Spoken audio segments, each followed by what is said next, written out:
Good afternoon, everybody.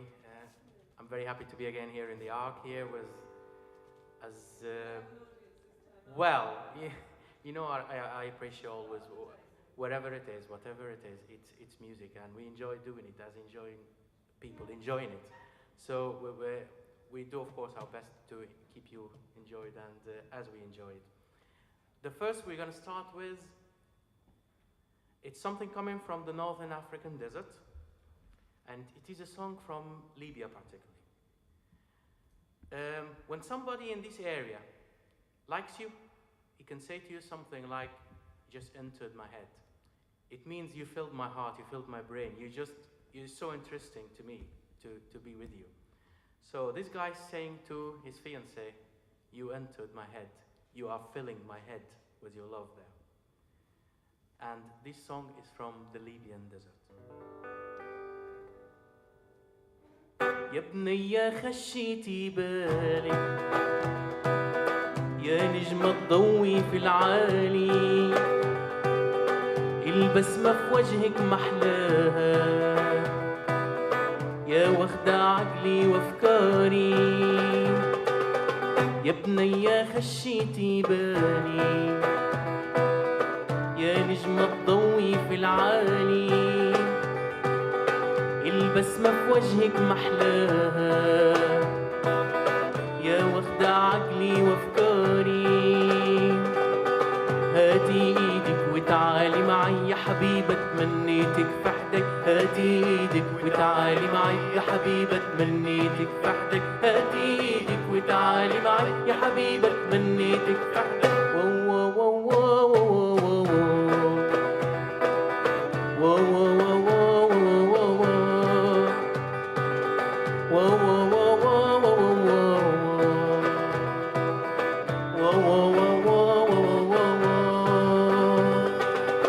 يا بنية خشيتي بالي، يا نجمة تضوي في العالي، البسمة في وجهك محلاها، يا واخدة عقلي وافكاري.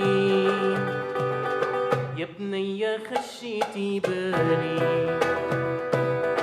يا نجمة تضوي في العالي، البسمة في وجهك محلاها، يا واخدة عقلي وافكاري. يا وردة في وسط جنينة، يا نبع حدانا يروينا. يا وردة في وسط جنينة، يا نبع حدانا يروينا. يا وردة في وسط جنينة، يا نبع حدانا يروينا.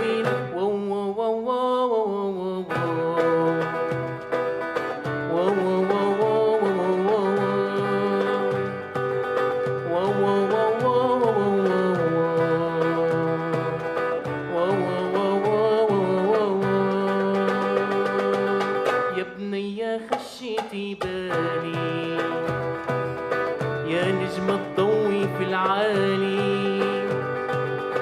البسمة في وجهك محلاها، يا واخدة عقلي وافكاري. يا بنية خشيتي بالي، يا نجمة تضوي في العالي، البسمة في وجهك محلاها،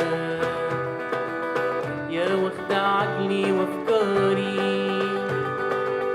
هاتي ايدك وتعالي معي يا حبيبة، تمنيتك في حدك. هاتي ايدك وتعالي معي يا حبيبة، تمنيتك في حدك. هاتي ايدك وتعالي معي يا حبيبة، تمنيتك في حدك.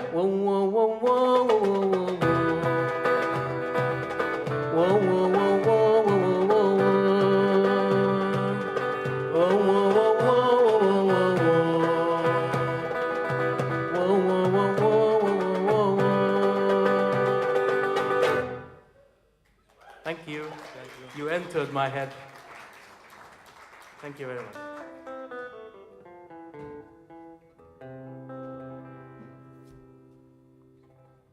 I'm thirsty, and you are the only water well. You are the happiness, you are the guidance.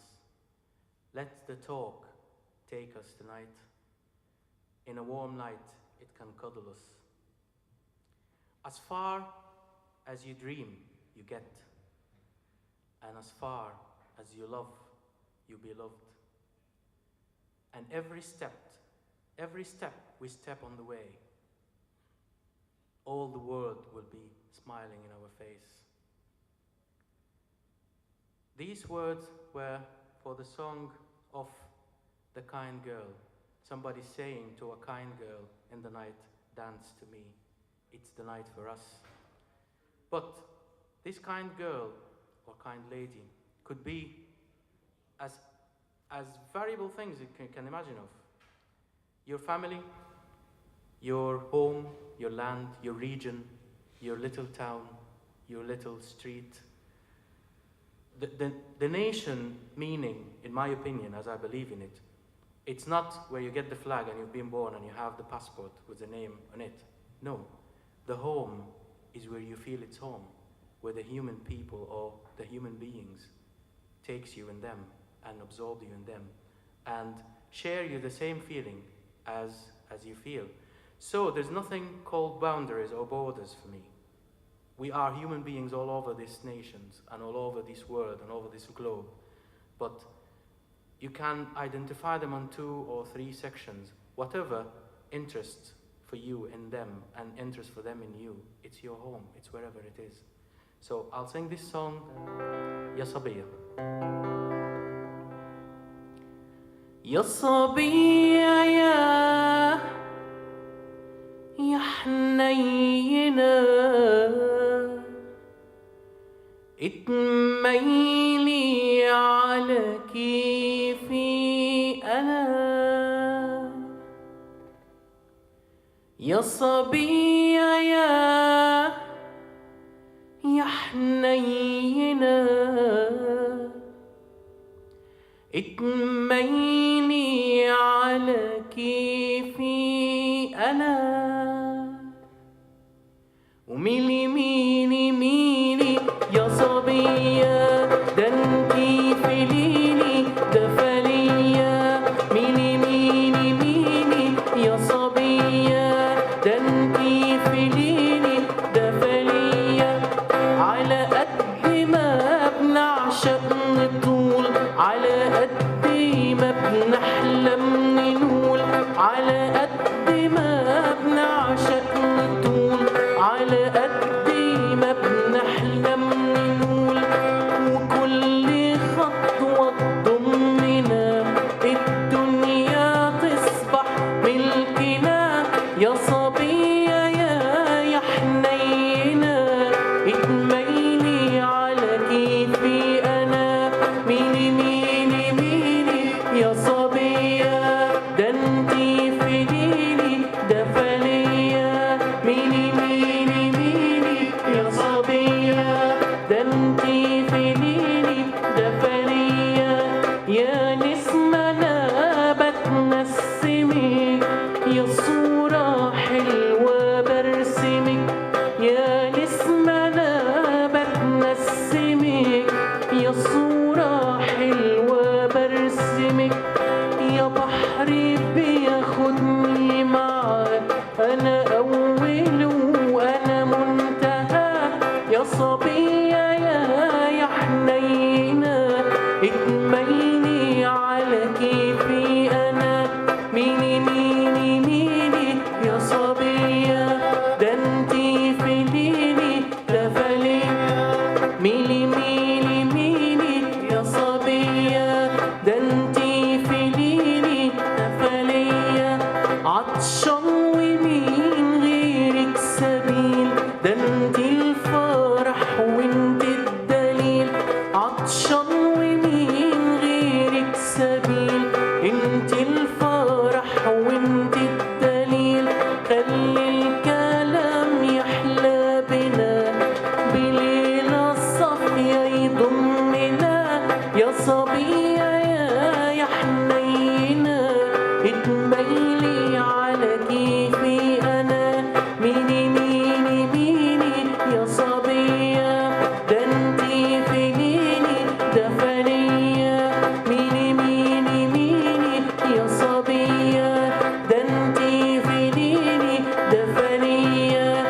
ميني ميني ميني يا صبية ده انتي في ديني دفلية.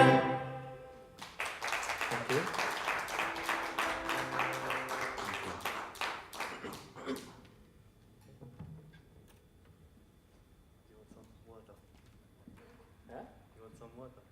No, I'm fine. He's taking the mickey out of me. We're both Muslims, and today's a fasting day in Ramadan. I'm sure you're aware of it. The Muslims do fast from beginning of a month of Ramadan in the Arabic calendar till the end of it. So it's 1 month of fasting from sunrise to sunset. So he's asking me if I need some water, but we're still fasting, so we can't have it. So he's just teasing me. Anyhow.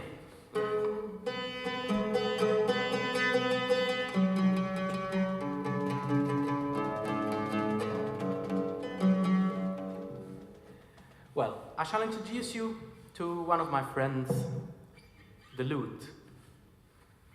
The lute is a beautiful instrument. It's similar to the guitar, and I'll tell you why it is now.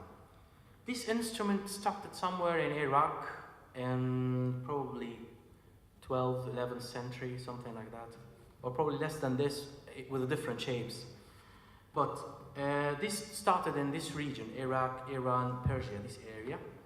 And as the Arabs were there for a long time, they developed it. And when the Arabs, or they call them the Moors, went to Spain, they took the lute with them to Spain there. And the lute was the master of the orchestra till probably the 15th century. So I'm surprised that not a lot of people could see it recently, but because as soon as Mr. Piano came on board, he just kicked this guy out.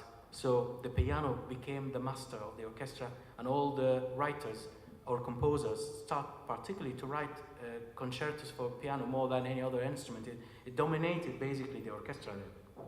But this instrument went and developed by someone called Zeriab, who put the rules for it and strings and things.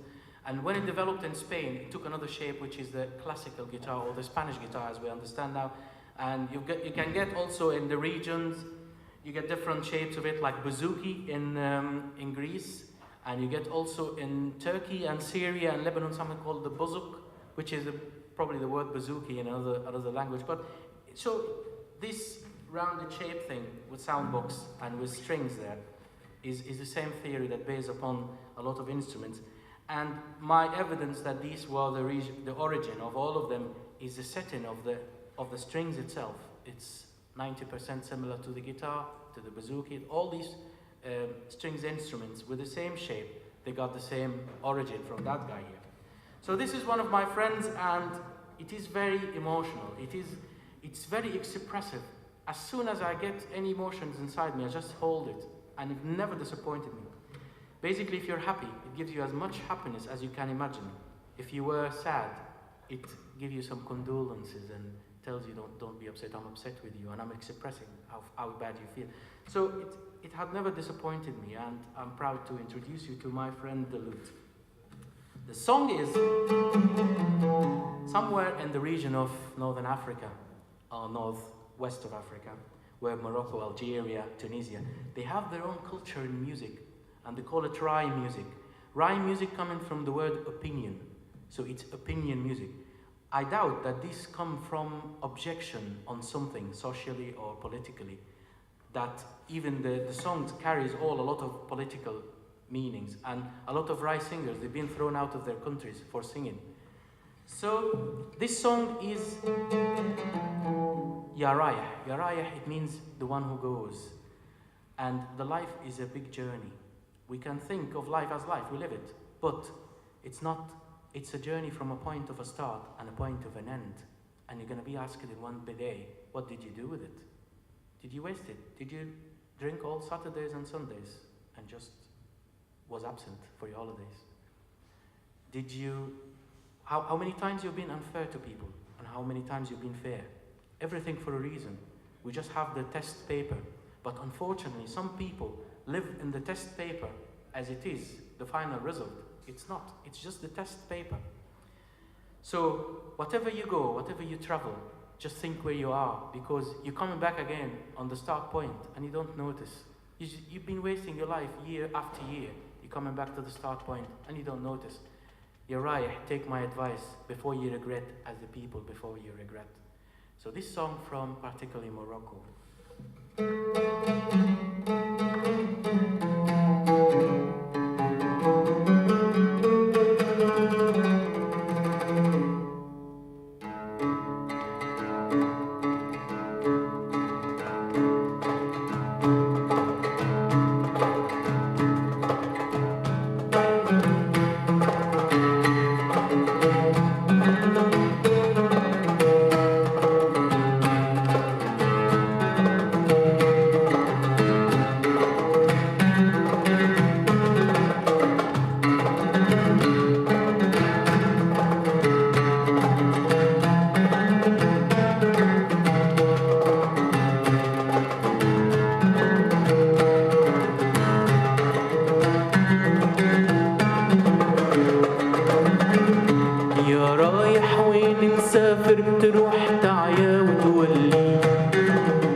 This is the worst moment I hated. Can you imagine 12 strings to adjust with just wooden pigs? It's absolutely nice.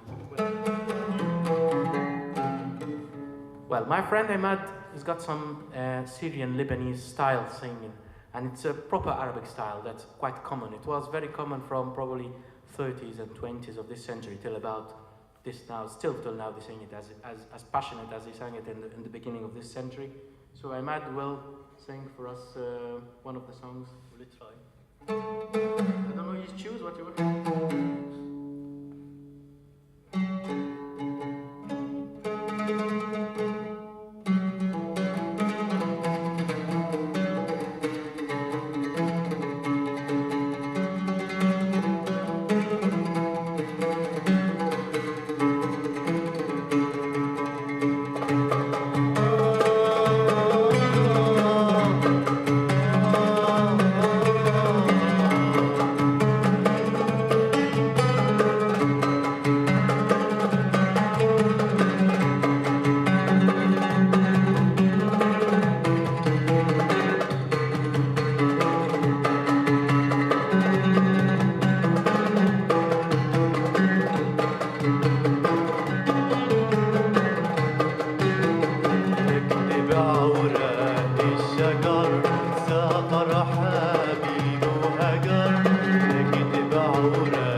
نكتب عوراق الشجر سافر حبيبي وهجر نكتب عوراق الشجر سافر حبيبي وهجر يا حبيبي نخلك عود بيكفي غياب وسهر يا حبيبي نخلك عود بيكفي غياب وسهر بيكفي غياب وسهر بيكفي غياب وسهر.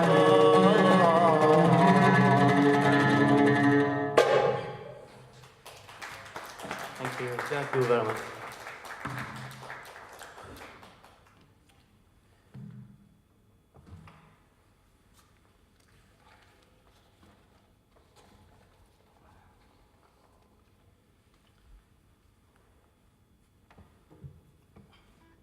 Well, next song I'd like to introduce, I'm sorry to say it, but I'm going to use you as a guinea pigs.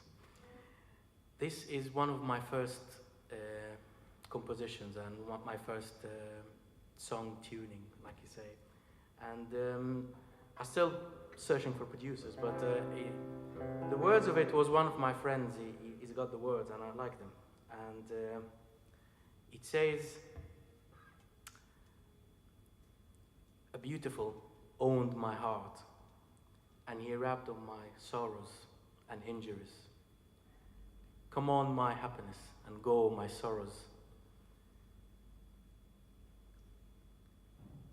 You, the time or the life, just be patient, because my darling is coming walking, and unless him wipes my tears, I don't want anybody. So these words is the beautiful who warmed my heart. And Imad, it's the first time for him to hear it, so I will ask him to be patient with me.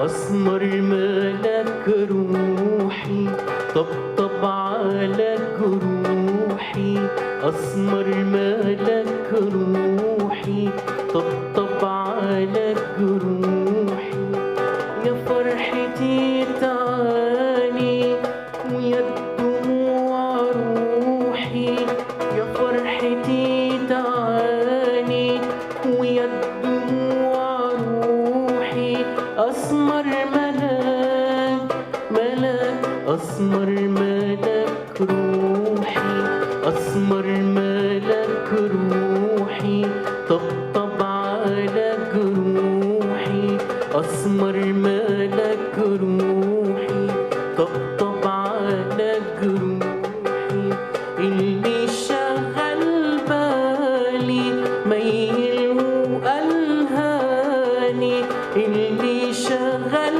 بالي ميل وألهاني غنى وغناني انت حبيب روحي أسمر ملاك روحي طبطب على جروحي أسمر ملاك روحي طبطب على جروحي بعد السهر جاني خد مني أحزاني بعد السهر جاني خد مني أحزاني وبرمش وخباني رقصت طيور جروحي أسمر ملاك روحي طبطب على جروحي أسمر ملاك روحي طبطب على جروحي يا ليل ما تقساشي جاي الحبيب ماشي يا زمن ما تقساشي جاي الحبيب ماشي وغيره مرضاشي يمسح دموع روحي أسمر ملاك روحي طبطب على جروحي أسمر ملاك روحي طبطب على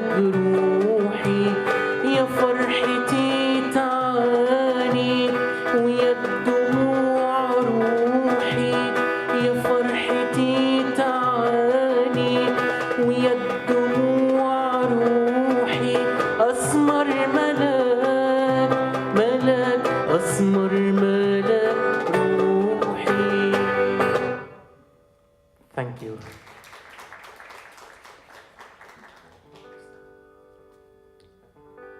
Well, the last song we would like to introduce tonight is coming where I come from, where the Nile is. I'll shortly, briefly tell the story. In the past, 7,000 years ago, the Egyptians lived around the Nile. The Nile was basically everything in their life. They were dependent totally on the Nile because they were agriculture nation. It was based on agriculture. So when the water is there, they can eat, they can produce, they can work, they have jobs, it's everything there. And when Nile become a bit greedy with them, they don't have. So basically, as the Egyptians do, whenever they can't fight something, try to be a friend for him and try to accept it. So whenever the Nile is greedy or something, they have the most beautiful virgin lady between them, and they nominate her as the bride of the Nile for this year to satisfy him. And they decorate her with the best decoration and makeup you can imagine for a priest. And they have a big celebration and a big wedding for the Nile on this beautiful virgin. And she takes actually a higher rank in the temple, and she's mentioned on the temple's scripts and things like this. So it's an honor to be the bride of the Nile in 1 year. So this writer wrote this song for Egypt as the bride of the Nile, that he said, "You are the peace of the sky, that your voice inside me is a theme. If we once called, we call for the smallest thing in ourselves. Behind the temples, churches, mosques, you talk to us, and when you talk to us, the whole world becomes so small in our eyes.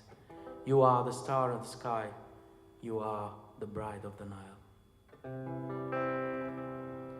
يا عروسة النيل يا حتة من السما يلي صورتك جوا قلبي ملحمة.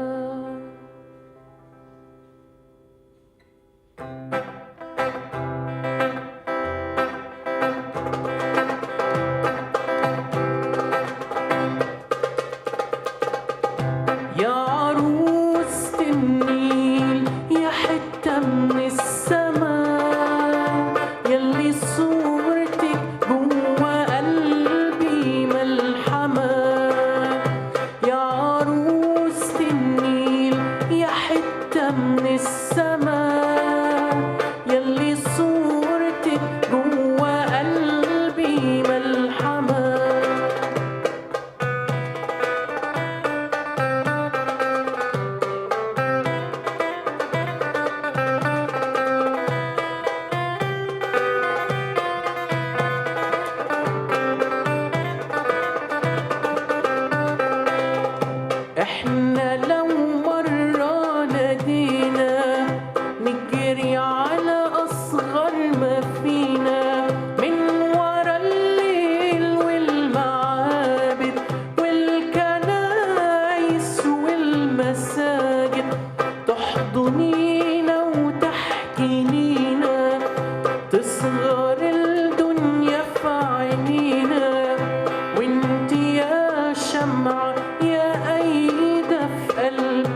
عروس صافية زينا يا عروسة النيل تعيشي يا مصرنا يا عروسة النيل يا حتة من السما يلي صورتك جوا قلبي ملحمة يا عروسة النيل يا حتة من السما يلي صورتك جوا قلبي ملحمة.